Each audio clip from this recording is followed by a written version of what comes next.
So in my first video, I discussed heaven and hell and what the perception of spiritual beings, otherwise known as ghosts, may or may not be like according to my theories and gathering information that I have gathered through meditation and research.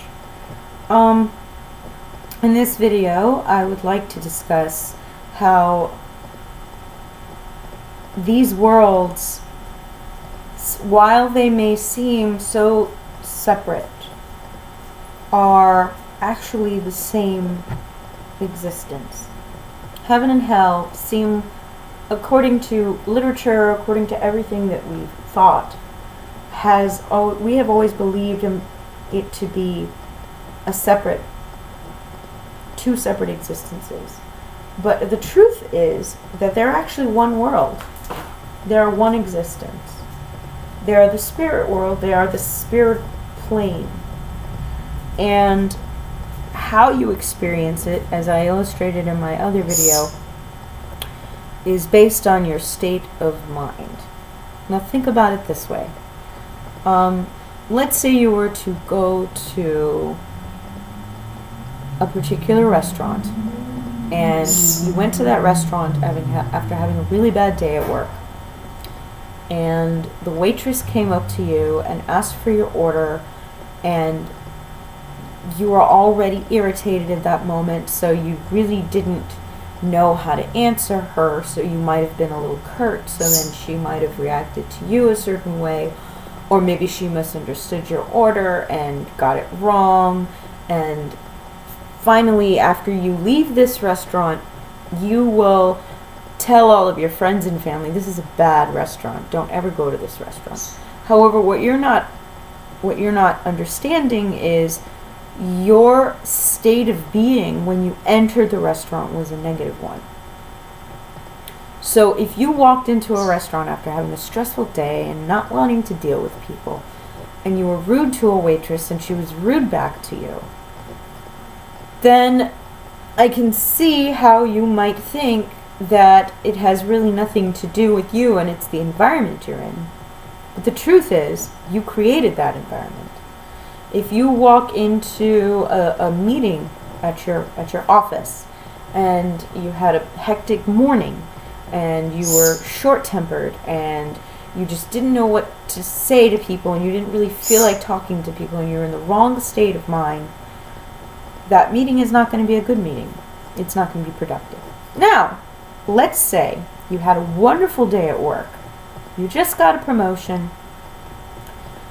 Your best friend got you tickets to see some sort of great concert, and you had a wonderful day, and then you walked into the restaurant, and the waitress came up to you and said, "What would you like?" And you said, "What would you recommend?" And the waitress said, "Oh, well, I like A, B, and C." And you guys started to have a positive banter, and you found that you actually liked this. This is the same waitress, she reacted to your energy because you were emitting an energy of positivity. I don't know if this is a very good, scenario to explain this, but I'm just trying to illustrate how your perception of a thing can greatly change how you think the environment is. But the environment is more dependent in your perception on your state of mind and your state of being at the time when you decided to go there. For example, right now I'm 33 years old. About at the age of 19, I lived in South Florida, and I wanted to go to New York to be an actress. And I hated South Florida. I said, "Oh, there's nothing going on here. The people are so small-minded. There's nothing to do here." Because my perception was New York was the place to be. Now, years later, I moved to New York. I did become an actress. I did a couple of shows up in New York, and I had a great time. And I was single at the time. And because I was single, and anybody who lives in New York will tell you it's the hardest thing in the world to be single in New York. Because I was single, my dream of moving to New York became a negative one. All I would think of was how lonely I was, and I would see couples and I'd be jealous of them. Now, it's funny because earlier in my life I thought that New York was this great, wonderful promised land if I got to be a professional actor. And then when I did get what I wanted, there was other things that I wanted, and I wasn't happy then. And then when I came back down to Florida, I realized how much I actually enjoyed living in Florida. The weather was more nice. I would see things from a better perspective than when I was 19.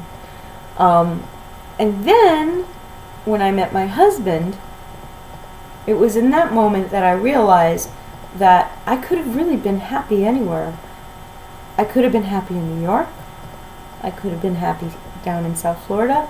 It's all a matter of my perception. New York had some good things about it. At the time when I was living there, I was like, oh, it's horrible here. People are so unfriendly. The last time I went to New York, it was a different experience.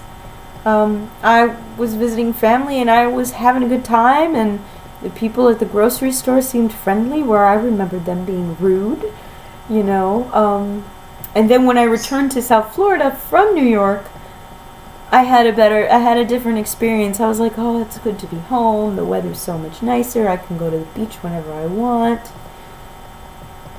So, bottom line is, it really is a big matter of your state of mind. Now, when you are in a spirit's form, existence, there is no physicality to contradict your feelings. As I said in my earlier video, there's no hunger, there's no time, there's nothing to distract you from your state of being. It is just pure consciousness.